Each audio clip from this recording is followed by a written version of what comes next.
Hello again. तो आज मैं अपना वीडियो बनाने वाली हूँ एक ऐसे मेरे स्कूल टाइम के किस्से पे कि उसने मेरा पूरा भेजा घुमा दिया था कि ये हुआ क्या। तो जब मैं फोर्थ क्लास में थी, फोर्थ या थर्ड क्लास में, उस वक्त मेरी एक बहुत अच्छी बेस्ट फ्रेंड हुआ करती थी। उसका नाम हम रखेंगे चिमकांडी। यस, हम उसको चिमकांडी बुलाएंगे क्योंकि वो चिमकांडी जैसी ही दिखती थी। वो पढ़ती लिखती तो थी नहीं ढंग से, क्योंकि मेरा फ़ोकस एज़ अ स्टूडेंट पूरा पढ़ाई पे था। ऐसा नहीं कि बिल्कुल ही मैं नर्ड थी, मैं दूसरी चीज़ों में भी फ़ोकस करती थी।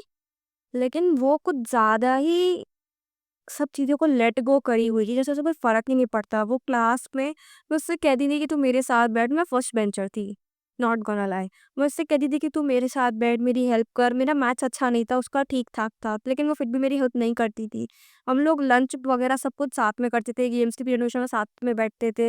यूजुअली हम साथ में बैठने का ट्राई करते थे, लेकिन पता नहीं क्यों टीचर हमेशा उसे पीछे भगा देती थी। मेबी उन्हें उसमें कुछ प्रॉब्लम नज़र आती होगी क्योंकि वो थोड़ी अजीब दिखती थी। लेकिन फिर वो लास्ट बेंच में बैठ के पढ़ती नहीं थी, वो वहाँ बैठ के ड्राइंग करती थी और उसका काम उसकी फ्रेंड करा करती थी, जो बाद में मेरी बेस्ट फ्रेंड बन गई थी। उसको हम कभी और मेंशन करेंगे। उस लड़की ने 4th क्लास में क्लास छोड़ दी थी, 3rd में वो मेरी बहुत अच्छी बेस्ट फ्रेंड थी। हाँ, शुरू-शुरू में नहीं थी, वो मुझे बड़ी अजीब लगती थी, मुझे उसका सरनेम ही अजीब लगता था। डोंट नो भाई, बच्चे ऐसे ही होते हैं, मैं भी ऐसी ही थी। हाँ, तो back to her again, back to Chimgandi. तो वो बहुत ही अजीब हरकतें करा करती थी और 4th में वो मेरी काफ़ी अच्छी फ्रेंड रही थी, लेकिन उसकी अजीब-अजीब हरकतों की वजह से मैंने उसे थोड़ा डिस्टेंस करना शुरू कर दिया था। मैं उससे डिस्टेंस ही रहती थी हमेशा और मैं ज़्यादा उससे इंटरैक्ट नहीं करती थी। इवन दो हम लोग लंच हमेशा साथ में करते थे, लेकिन 4th क्लास में नए स्टूडेंट्स आए, नए दोस्त बने, तो वो उनसे जलती थी कि मतलब ये इससे मेरे को, वो चाहती थी कि मैं हमेशा उस पे ही फ़ोकस करूँ। वो बहुत पॉसेसिव थी और लेकिन वो अपनी पॉसेसिवनेस मुझ पे नहीं डाल सकती। और वो वैसे तो चिल रहती थी, लेकिन जब भी उसके फादर स्कूल में विज़िट करने आते थे, फॉर सम रीज़न उसके फादर बहुत ज़्यादा स्कूल में विज़िट करने आते थे और हमेशा उसको लेट डाउन करके जाते थे, हमेशा उसकी बुराई करके जाते थे। उसके फादर बड़े ही अजीब तरीके के इंटिमिडेटिंग पर्सन थे। इवन तो उनकी हालत एक जंगली जैसी हुआ करती थी जब वो अपनी बच्ची के स्कूल आए हैं और फिर भी वो अपनी बच्ची की बुराई ही करके जाते थे। पता नहीं कैसे फादर थे। और जब हम 5th में आए, तब मेरा उससे बहुत ज़्यादा डिस्टेंस हो गया, क्योंकि और नए बच्चे आए, हम लोग थोड़ा अब समझने लगे चीज़ों को और उसने मेरे से बिल्कुल ही डिस्टेंस बना लिया खुद से ही। वो एक फालतू लड़कियाँ नहीं होती क्लास के अंदर, बिल्कुल फालतू, वो उन ग्रुप में चली गई। तो मैंने ज़्यादा उस पे ध्यान नहीं दिया। फिर अ, उससे मैं कट ऐसे नहीं, नहीं, नहीं, वो ऐसा हुआ था, उससे मेरा कट ऑफ नहीं हुआ था।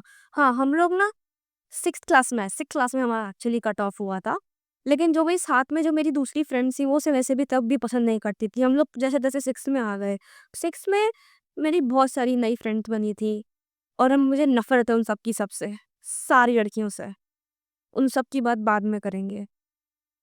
तो हम लोग एक बार लंच कर रहे थे, वो कुछ लाई थी। मेरा ऐसा था कि मैं सबका लंच खाती थी, मुझे दूसरों का लंच खाना बहुत पसंद था क्योंकि मेरी मम्मी मुझे कभी भी अच्छा लंच नहीं देती थी, नॉट गोना लाई, कभी भी नहीं, रेयरली, बहुत ही कम। तो मैं उसका लंच मैंने उसका लंच ट्राई करा तो मुझे पता नहीं क्या लाई थी वो, उसने मुझे कम नमक लगा तो मैंने बोला, चमकांडी, मैं तेरा लंच नहीं खाऊँगी आज, इसमें मुझे नमक कम लग रहा है। तो उसको यही बात बुरी लग गई। उसने हमारे क्लास टीचर के पास जाकर कह दिया कि सर ये मेरा लंच नहीं खा रही है, ये बोल रही है कि मेरी मम्मी को खाना बनाना नहीं आता, मेरी मम्मी का खाना अच्छा नहीं होता, मेरा मम्मी का खाना खाने लायक नहीं है। उसने राई का पहाड़ बना दिया। वो तो मैं भी उस टाइम पैनिक कर गई थी कि यार इसने सर से क्यों बोला? लेकिन सर ने इतना कुछ रिएक्ट नहीं करा, उन्होंने बस इतना ही बोला कि बेटा तुम भी इसका लंच खाओ, सबका लंच खाओ, सब मिल बाँट के रहो, ये वो वगैरह-वगैरह। लेकिन उस दिन के बाद से मेरा उससे टोटली कट ऑफ हो गया। वो फालतू लड़कियों के ग्रुप में चली गई। अब 8th क्लास में ना हमारी क्लास में एक लड़की आई, वो होना तो हम लोग को 8th में चाहिए था, हम लोग कितने 15 साल के, वो लड़की शायद 17 साल की थी, तो वो हमें बहुत ज़्यादा अजीब लगती थी। उसकी भी बात अलग करेंगे। तो वो लड़की थोड़ी कास्टिज़्म वाली थी, वो बहुत कास्ट करा करती थी, तो मेबी मैं उसके साथ तब अच्छे घुलती-मिलती थी, लेकिन वो मेरे साथ इतना कास्ट नहीं करती थी। तो शायद उस लड़की ने कभी कुछ कास्ट के बारे में उस लड़की से कुछ कह दिया जो चिमकांडी थी, हम लोग कभी गेम्स के पीरियड से वापस जा रहे थे, तो उसने कुछ कह दिया। तो जैसे ही हम लोग क्लास में आए, हमको प्रिंसिपल से बुलवाया गया, प्रिंसिपल ऑफिस में। फिर मैम ने पूछा कि इन लोगों को क्यों प्रिंसिपल ऑफिस में बुलवा रहे हो? मुझे, मेरी एक फ्रेंड को और एक लड़की और को। हाँ, वो ही लड़की जो अपनी उम्र से कुछ ज़्यादा जो हमारी क्लास में होने से कुछ ज़्यादा ही बड़ी थी, उसको तीनों को बुलाया। मैम ने पूछा कि इनको क्यों बुलाया? तो वो लड़की बोलती है कि मैम ये लोग मुझे गलत कास्ट के नाम से बोल रहे थे, मतलब यू नो शेड्यूल कास्ट, वही उस मेरे को एक डेरोगेटरी टर्म से बुला रहे थे जो मैं यहाँ नहीं यूज़ करने वाली। उसको मुझे ऐसा करके ये लोग बुला रहे थे। मैंने बोला मैम, मैं ऐसा टर्म कभी यूज़ नहीं करूँगी, ये कि मैं सब चीज़ों के हमेशा अगेंस्ट हूँ। और लेकिन हमारी मैम ने बोला तुम लोग वहीं जाके सब प्रिंसिपल ऑफिस में ही सॉर्ट आउट करो, तो हम लोग चले गए। तो जब हम प्रिंसिपल ऑफिस में गए, तो मैम ने हमसे पूछा कि क्या हुआ? तो उसने बहुत ही एग्रेसिव होके बोला कि मैम इन लोगों ने मुझे ऐसा-ऐसा बोला, डेरोगेटरी टर्म्स बोला, इनने ऐसा बोला। मैंने बोला चुप हो जाओ तुम, पढ़ती-लिखती तो कुछ हो नहीं, अपना काम से काम रखती नहीं हो, अपने काम से ध्यान रखती नहीं हो। फिर मैम ने हमसे भी पूछा कि बेटा तुम लोगों ने ऐसा क्यों बोला? मैंने टोटली कामली इस सिचुएशन को हैंडल करा और मैम को बहुत ही कामली बोला कि मैम मैं ऐसा कभी नहीं बोलूँगी, मेरा आज तक रिकॉर्ड क्लीन रहा है, मैंने इससे कभी इस तरह से बात करी ही नहीं है। मैम ने बोला हाँ, हाँ ठीक है वो तो हम जानते हैं, चलो तुम लोग जाओ। फिर मैम उसी पे उल्टा चिल्लाने लगी।